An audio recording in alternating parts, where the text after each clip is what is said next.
Good morning, all the students. How are you? Are you fine? Very good. I am also fine. Open your science textbook and page number 159. Students, हमने activity 2 में क्या देखा था? उसी का ये भाग है फूड ऑफ रेड वॉर्म्स। हमें रेड वॉर्म्स कैसे बनते हैं, वर्मंकिंग कंपोस्टिंग क्या है, उसके बारे में हमने जाना था। तो वर्मंकिंग कंपोस्टिंग का एक ही पार्ट है, क्या है? अर्थवॉर्म्स या रेड वॉर्म्स। तो रेड वॉर्म्स कैसे बनते हैं उसके बारे में हमने जाना था, याद है आपको? यस, खड़ा किया था, उसके बाद उसमें अर्थवॉर्म्स डाले थे, उसमें सूखे जो लीव्स होते हैं, वो जो चीज़ें होती हैं वो सब उसमें जो सॉइल में मिक्स हो जाती हैं, ऐसी सब चीज़ें हमें उसमें डाली थी। हमें ये ध्यान भी रखा था कि उसमें प्लास्टिक नहीं जानी चाहिए। और उसी तरह कुछ दिनों के बाद रेड वॉर्म्स रेडी हो गए थे और उसके फूड की ज़रूरत पड़ी थी। उस फूड के लिए हमें क्या करते थे? यस, हमारे घर में वेस्टेज वेजिटेबल्स एंड फ्रूट्स थे। जो टी एंड कॉफ़ी थी वो हमें उसके 2 से 3 सेंटीमीटर खड्डे में डाल रहे थे। That many concern salt, pickles, oil, वेगनर, meat and milk pre proportions as food for your red worms. यहाँ पे हमें क्या करने का है कि जो दूध से बनी हुई जो चीज़ें होती हैं वो हम रेड वॉर्म्स को नहीं दे, वो अच्छी रहेगी हमारे लिए। If you put this thing in the pit, diseases costing small organisation start growing into pit. तो क्यों उसके साथ ऐसा होता है? क्योंकि उसमें छोटी छोटी चीज़ें, diseases and counselling small organisation start growing into pit. छोटे छोटे जो ऑर्गेनाइजेशंस होते हैं वो स्टार्ट ग्रोइंग करते हैं, जो अंदर से दिखाई देते हैं, हमें दिखाई नहीं देते हैं। Once in few days gently mix and move the top layer of your pit. हमें थोड़े थोड़े दिनों के बाद उसमें क्या करने चाहिए? जेंटली मिक्स करने चाहिए। Red worms do not have teeth. Red worms के टीथ होते नहीं हैं, आपको पता है ना? Yes, they have structure called gizzard which will help them in grinding their food। वो जो क्या करते हैं, जो ग्रेजाइट की तरह क्या करते हैं? अपना फूड लेते हैं। तो पाउडर एग सॉल्स और सी souls could be mixed with the wastes। This would help red worms in grinding their food। A red worm's cat can eat food equal to its own weight in a day। वो क्या करते हैं कि हमें समुद्र में जिस तरह कुछ मछलियाँ होती हैं, उसके बाद एग होते हैं, सी सॉल्स होते हैं, एग सॉल्स होते हैं, वो मिक्स्ड हो जाते हैं और उस क्वेस्टल की मदद से वो ग्रेजुएट करके क्या करते हैं? फूड बनाते हैं। और उसी तरह वो अपना जो वज़न है वो बढ़ाते हैं। Red worms do not service in every hot और वेरी कोल्ड सराउंडिंग। वो ज़्यादातर बहुत ठंडे और गर्म जो इन्वायरमेंट है उसमें रह नहीं सकते। They also need mixture around them.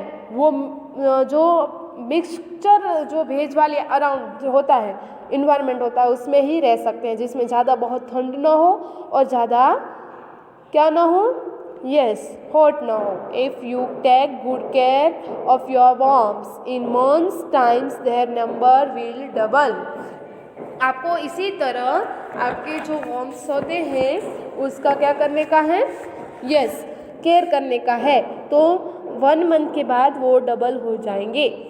Observe the conductance of the पीट केयरफुली आफ्टर 3 या 4 वीक्स। आपको ऑब्जर्व करना है। कितने? यस, आपके जो आपने खड्डा भी यहाँ पीट किया है उसमें आपको ऑब्जर्व करना है 3 से 4 वीक्स के बाद। Do you now see loose soil like material in the pit? Your vermicomposting is ready।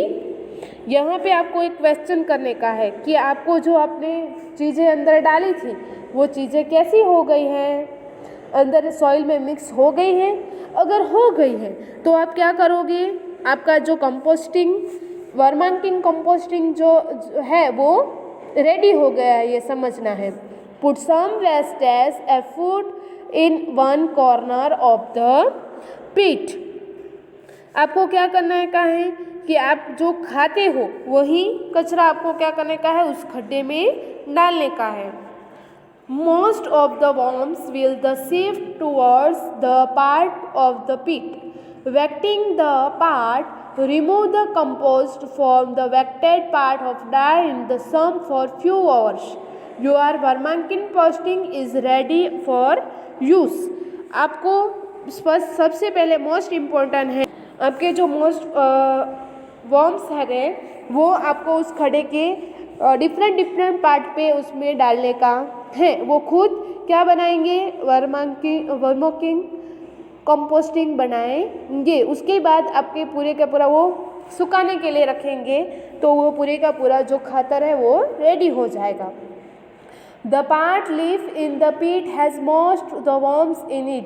You can use therefore preparing not the compost of the share them with another user. आपने यहाँ पूरे का पूरा जो खड्डे में बचा हुआ जो वर्म्स है वो आपने देखे, तो ये किस तरह बना ये सब आपने इन्फॉर्मेशन ले ली, तो आपको ये इन्फॉर्मेशन सभी लोगों को देनी चाहिए। Use this excellent worming composting in the your post Gardner's और फील्ड्स। आपको ये वर्मिंग जो होती है कंपोस्टिंग वो आप सब में यूज़ कर सकते हो। Is this not like getting the best over of waste.